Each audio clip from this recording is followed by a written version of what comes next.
Hulk के last episode के अंदर मैंने देखा था कि जनरल फोर्टियन अभी भी रेड हल्क के पीछे हाथ धो के लगा हुआ है और अपने अलग अलग नए नए वेपन्स को उसके ऊपर टेस्ट कर रखा है।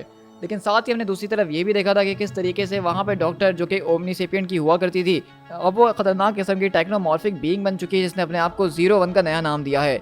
और अब वो रेड हल्क को हराने के लिए उससे मुकाबला नहीं करेगी बल्कि एक नई चीज़ को कंस्ट्रक्ट करेगी। अब वो क्या चीज़ होने वाली है वो हम आज के इस एपिसोड के अंदर देखने वाले हैं। तो अब आगे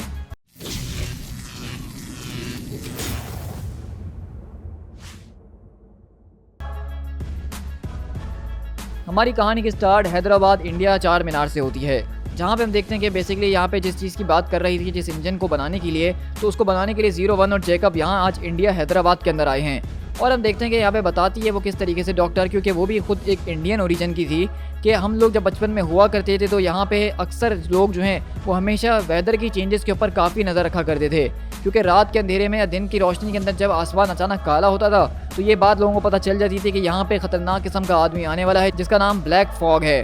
तो इसे जेकब बोलता है कि मे बी हमें जो है यहाँ पे इतने ज़्यादा ग्राफिक्स के जरिए लोगों को अटेंशन नहीं लेनी चाहिए, क्योंकि ये सारे के सारे डिले को क्रिएट करती है। तो इसे 01 बोलती है कि हाँ जेकब तुम ठीक कह रहे हो, डिलेज जो है वो काफ़ी अननेसेसरी होते हैं। और हम देखते हैं कि बेसिकली वो यहाँ पे अपने वापसी घर में आई है आज हैदराबाद के अंदर और इस आदमी को तलाश कर रही है जो कि उसके बचपन के अंदर एक तरह का लेजेंड था, काफ़ी खतरनाक इंसान था।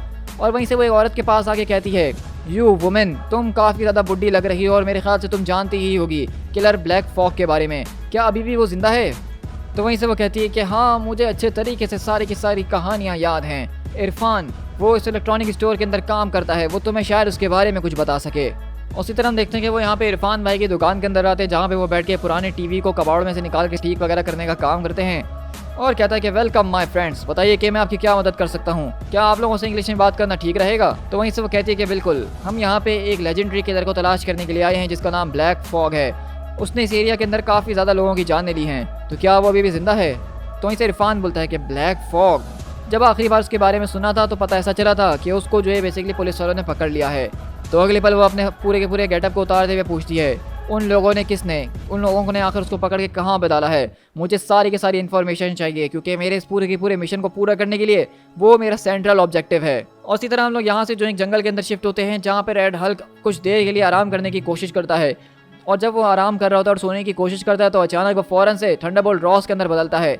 लेकिन तुरंत जैसे ही वो थंडरबोल्ट के अंदर बदलता है तो वो ड्रोन्स उसके ऊपर अटैक करना शुरू करती है और दर्द की वजह से वो दोबारा से रेड हल्क के अंदर बदल जाता है। और ये है बेसिकली रेड हल्क की ज़िंदगी इस वक्त, यानी कि वो ना ही सुकून से बैठ सकता है, ना ही अपनी इंसानों वाली बॉडी के अंदर आ सकता है।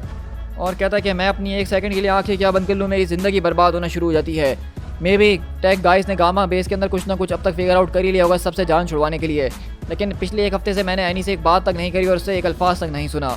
मैं डायरेक्ट बेस के ऊपर भी नहीं जा सकता और ना ही कोई बात कर सकता हूँ, वरना फोर्टियन उसके बारे में जान जाएगा और हमारा ये पूरा का पूरा मिशन बर्बाद हो सकता है। ओके, आखिरकार अब ये क्या हो रहा है? लगता है कि होश में आने का वक्त आ चुका है, क्योंकि अगले पल हम देखते हैं कि वहाँ पर एक ज़बरदस्त किस्म का तूफान जो है वो इस पूरी की पूरी जगह की तरफ आ रहा होता है। और इसी तरह हम देखते हैं कि बेसिकली यहाँ पे इरफान जो होता है उसको यहाँ पे 01 अपने साथ पकड़ते हुए लेकर जा रही होती है और पता लगाने की कोशिश करती है कि वो किस तरफ है। और वो बेसिकली उसको एक ज़बरदस्त तरह की बिल्डिंग के अंदर लेकर आता है, जो कि हम देखते हैं कि दरअसल कुछ और नहीं बल्कि यहाँ का पुलिस स्टेशन होता है। और वो उसके अंदर घुसते हैं उस पूरे के पूरे आदमी को आज़ाद कराने के लिए। और हम देखते हैं कि यहाँ पे बेसिकली 01 सारे के सारे पुलिस वालों को, गार्ड्स को ज़बरदस्त तरीके से मारती है और सीधा उसके सेल के अंदर घुसती है। और वहीं से जेकब बोलता है, क्या ये सच में वही है? तो वहीं से इरफान बताता कि काफ़ी सालों से जब से उसको यहाँ पे कैद करके रखा गया है, तो यहाँ के जो पुलिस वाले थे उन्होंने इनकी फैमिली के विक्टिम्स को, जिसके ऊपर इसने अटैक करा है, उनको यहाँ पे आने की परमिशन दी थी, जो कि यहाँ पे आके इसके ऊपर थूका करते थे, इसको मारा करते थे, इसको बददुआएं दिया करते थे। और कभी कभार वो सारी की सारी फैमिली को इसके सेल के अंदर भी छोड़ दिया करते थे। तो उस सारे के सारे लोगों ने इतने सालों के अंदर उसकी ये हालत अब कर दी है। ये है वो इंसान जो कि इस पूरे के पूरे शहर को कभी डराया करता था और जनरेशन इससे कांपा करती थी। ये है वो ब्लैक फॉग। और हम देखते हैं कि बेसिकली ये ब्लैक फॉग इतने सालों के अंदर अब बिल्कुल ख़त्म हो चुका है, जिसका एक हाथ यहाँ पे लोग तोड़ चुके हैं, काट चुके हैं, और उसकी पूरी की पूरी बॉडी वो अब बहुत ज़्यादा अपने यानी मौत के करीब है। और इसी तरह हम लोग यहाँ से उसी जगह के ऊपर शिफ्ट होते हैं जहाँ पे ज़बरदस्त तरीके का साइक्लोन आया हुआ होता है और सारी की सारी बिल्डिंग्स को उठा के उड़ा के फेंक रहा होता है। तो लोग चिल्लाते हैं और वो सीधा यहाँ पे जो है बेसिकली शेल्टर की तरफ जा रहे होते हैं। लेकिन ये तूफान काफ़ी ख़तरनाक होता है और लोगों को बचने की उम्मीद नज़र नहीं आ रही होती।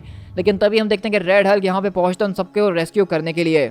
और हम देखते हैं कि इस पूरे के पूरे तूफान से निपटने के लिए रेड हल्क अपना ज़बरदस्त तरीके से दिमाग चलाता है। और हल्क जब पीछे पलटता है तो वो देखता है कि बेसिकली साइक्लोन ठीक उसी तरफ जा रहा है जहाँ पे लोग शेल्टर लेने के लिए गए हुए हैं, यानी हाई स्कूल के अंदर। और अगले पल जब वो दरवाज़ा खोलता है तो यही दुआ कर रहा होता है कि आई होप कि यहाँ पे इस वक्त कोई भी मौजूद ना हो। लेकिन जब वो देखता है तो बेसिकली पूरा का पूरा टाउन इस वक्त इसी शेल्टर के अंदर मौजूद है जहाँ पे ये साइक्लोन आ रहा है। और कहता है कि नहीं नहीं, इन सारे के सारे लोगों को इतनी जल्दी यहाँ से नहीं निकाला जा सकता है। अब आखिरकार मैं करूँ तो क्या करूँ। और हम अगले पल देखते हैं कि जैसे ही वो पीछे पलटता है तो अब तूफान बहुत ज़्यादा करीब आ चुका है और सब लोग चिल्लाते हुए डर रहे होते हैं। लेकिन हम देखते हैं कि रेड हल्क यहाँ पे सीधा उस पूरे के पूरे साइक्लोन की तरफ कूदता है और एक ज़बरदस्त किस्म की थंडर क्लैप मारता है, जिसकी फोर्स की वजह से हम देखते हैं कि वो जो साइक्लोन वहाँ पे बना होता है उसकी पूरी की पूरी फोर्स डिस्टर्ब होती है और इस तरह वो साइक्लोन वहाँ पे टूट जाता है। और इस तरह रेड हल्क वहाँ पे सारे के सारे लोगों को बचा लेता है। और ये देख के वो कहते हैं द टोर्नेडो, उसने पूरे के पूरे टोर्नेडो को तोड़ दिया। और इसी तरह हम देखते हैं कि बेसिकली यहाँ पे 01 जो है इसको एनालाइज करने की कोशिश करती है कि यह सच में वो है भी या नहीं जिसकी उसकी तलाश थी। और जब उसको इस बात को कंफर्म हो जाता है कि ये वही इंसान है जिसको उसकी तलाश थी, तो वहाँ पे वो दीवार के अंदर एक बड़ा सा सुराग करती है और कहती है मैं अपनी ट्रांसपोर्ट को यहाँ पे बुला रही हूँ, तुम दोनों उसको उठाओ और फौरन यहाँ से चलो। तो वहीं से जेकब बोलता है क्या मतलब, क्या हम उसको यहाँ से लेकर जाएंगे? तो कहती है कि बिल्कुल, ब्लैक फॉग डैमेज ज़रूर हुआ है लेकिन उसको हम लोग रिपेयर कर सकते हैं और हमें ऐसा ही करना होगा। तो हम देखते हैं कि जनरल फोर्टियन बेसिकली क्योंकि रेड हल्क के ऊपर नजर रखे हुए तो वो पूछते हैं कि आखिरकार ये क्या चीज़ थी, उसने अभी भी किया है तो क्या किया है। तो वहीं से उसके लोग बताते हैं कि आई बिलीव सर कि उसने एक ज़बरदस्त किस्म की शॉकवेव बनाई थी जिसके जरिए उसने पूरे के पूरे टोर्नेडो को डिस्टर्ब कर दिया है। मैंने एक बार सुना था कि ज़बरदस्त तरीके से कुछ राइफलमैन जो हैं वो भी इस तरह से ट्विस्टर्स के अंदर गोलियां मार के सही जगह के ऊपर सही स्पीड के साथ उसको डिस्टर्ब कर सकते हैं इसी तरह के इफेक्ट को हासिल करने के लिए। मैं चाहता था कि अगली बार जब हमें रेड हल्क मिले तो हम उसका काम तमाम कर चुके हों, सारे के सारे बॉम्ब्स के दिमाग के अंदर फट चुके हों। मैं ये नहीं चाहता था कि वो एक पूरे के पूरे टाउन के अंदर जाके खड़ा हो जाए जहाँ पे लोग ही लोग भरे हुए हैं। ये हमारे लिए इस काम को और भी ज़्यादा मुश्किल पे मुश्किल बनाते ही जा रहा है। और अगर पब्लिक उसकी तरफ होना शुरू हो चुकी है और पब्लिक उसको हीरो मानना शुरू हो चुकी है तो ये काम हमारे लिए करना और भी ज़्यादा मुश्किल होने वाला है, क्योंकि मैं बस इतना ही जानता हूँ कि वो एक हल्क है और एक हल्क हमेशा एक स्टूपिड ही होता है उस ग्रीन वाले की तरह। तो वहीं से वो एजेंट बोलता है कि सर अगर आपकी इजाज़त हो तो क्या मैं खुल के बात कर सकता हूँ। तो 14 बोलता है कि तुम्हारे दिमाग में क्या चल रहा है एजेंट, बताओ मुझे। तो कहता है कि सर मैं इस तरह की जगहों के ऊपर ही पला बड़ा हूँ जहाँ पे इस तरह टोर्नेडोज आया वगैरह करते थे और इस तरह से टोर्नेडो को प्रेडिक्ट करना और उसके ऊपर रिएक्ट करना मुझे लगता है कि ये बहुत ही ज़्यादा मुश्किल काम है। तो 14 बोलता है कि इससे तुम्हारा क्या मतलब है, तुम क्या कहना चाहते हो। तो कहता है कि मेरा मतलब ये है द बिग रेड जो है उसने यहाँ पे सिर्फ ये काम एज अ रिएक्शन नहीं करा है बल्कि इसके अंदर काफ़ी ज़्यादा कैलकुलेशन शामिल थी इस पूरे के पूरे टाउन को डेंजर से निकालने के लिए। तो मेरा कहने का मतलब ये है कि आप जैसा कि समझ रहे हैं कि एक हल्क एक माइंडलेस बीस्ट है, ये वो माइंडलेस बीस्ट नहीं है बल्कि इसके पास अपना दिमाग है जिसका ये इस्तेमाल कर सकता है। तो वहीं से 14 बोलता है कि तुम्हारी थ्योरी काफ़ी ज़्यादा इंटरेस्टिंग है एजेंट, लेकिन मैं इसको आज बिल्कुल भी एक हीरो बनाने के मूड में तो नहीं हूँ। उससे पहले कोई वीडियो लीक हो या इंटरनेट के ऊपर फ़ौरन से वायरल हो जाए, हमें इस चीज़ को फ़ौरन यहीं पे दबाना ही होगा। और अब मैं चाहता हूँ कि तुम फ़ौरन से बेस की तरफ जहाज़ को मोड़ लो, क्योंकि हमें अपने अगले फेज़ को अभी तुरंत ही स्टार्ट करना होगा और उसके लिए हमें फ़ौरन से गियर अप करना ही होगा। अब हम और ज़्यादा इंतज़ार नहीं करने वाले अपने अगले स्टेप को लेने के लिए।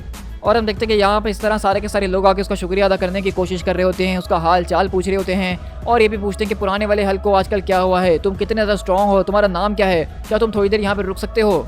लेकिन अगले बार हम देखते हैं कि यहाँ पे एक वैन आती है और कहती है कि रेड हल्क को इस वक्त काफ़ी ज़्यादा काम है, तो मेरे ख्याल से वो यहाँ पे रुक नहीं पाएगा, क्योंकि हम देखते हैं कि एनी बेसिकली यहाँ पे पहुँच गई होती है और उसको अपने साथ बिठा के उस गाड़ी के अंदर ले जाती है। और अगले पल हम यहाँ से दोबारा उसी पूरी की पूरी रिग के ऊपर शिफ्ट होते हैं जहाँ पे इरफान, जेकब और वो बेसिकली यहाँ पे ब्लैक फॉग को लेकर आए हुए होते हैं।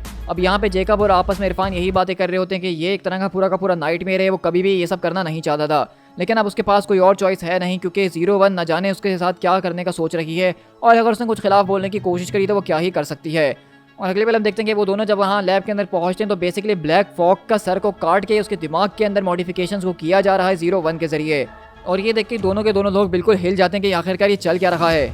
तो वहीं से वो बोलता है इरफान, वो तो होश के अंदर है, आई एम श्योर कि आपने उसको बहुत ज़बरदस्त और स्ट्रॉन्ग पेन किलर्स को दिया होगा।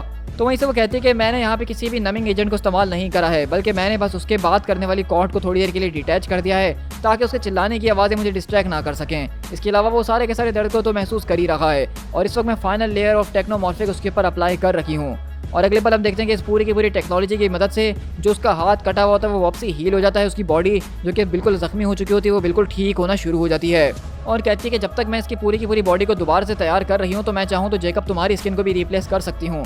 लेकिन जेकब बोलता है कि नहीं नहीं नहीं, मैं बिल्कुल ठीक हूँ, मुझे आपकी मदद की अब बिल्कुल भी ज़रूरत नहीं है। और वहीं से वो कहती है कि ब्लैक फॉग की हाइट मुझे पहले से काफ़ी कम लग रही है जितना वो पहले कभी हुआ करता था। चलो कोई मसला नहीं है, मैं इस टेक्नोलॉजी के जरिए उसकी हाइट और उसकी स्ट्रेंथ को भी उस लेवल के ऊपर ले जाऊंगी जिसकी हमें ज़रूरत है। तो हम देख रहे हैं कि कितने ज़्यादा ज़बरदस्त तरीके से आप देख रहे हैं कि यहाँ पे 01 जो है उसने पूरे के पूरे एक इंसान को जो कि बिल्कुल ख़त्म हो रहा था, मरने के करीब था, जिसका हाथ कट चुका था, उसको दोबारा से एक नई ज़िंदगी दे दी और अपने हिसाब से एक सुपर पावर्ड बीइंग बना दिया है। और वहीं से अगले पल आवाज़ आती है कि Jacob report to lab number 9 immediately. तो वहीं से जेकब आदर कहता है कि मैं आ चुका हूँ 01, आखिरकार क्या मसला हो गया है। तो कहती है कि हमारा रेस्टोरेशन और अपग्रेड का प्रोसेस अब कंप्लीट हो चुका है। This is Jacob. और ये बात याद रखना कि हमारे इस पूरे के पूरे मिशन के अंदर कभी भी इसको डिस्ट्रॉय नहीं करना है। You must not destroy him. तुम्हारा सिर्फ एक ही प्राइमरी गोल है जिसको तुम्हें हंट करना है और जान से मारना है। और अगले बार हम देखते हैं कि वो बेसिकली ब्लैक फॉग की पूरी प्रोग्रामिंग कर रही है कि उसको किसको मारना है और किसको नहीं मारना, और वो रेड हल्क की उसको तस्वीर दिखा रही होती है। और उस तरह हम देखते हैं कि बेसिकली वहाँ पे ब्लैक फॉग जो होता है, जो कि इंडियन हैदराबाद से बिलोंग करता है, खतरनाक किस्म का विलन, यहाँ पे 01 उसको मुकम्मल तौर पर तैयार कर चुकी है। उसको सारे के सारे गैजेट्स, उसके सारी की सारी तलवारें वगैरह उसको दे चुकी है। To be continued.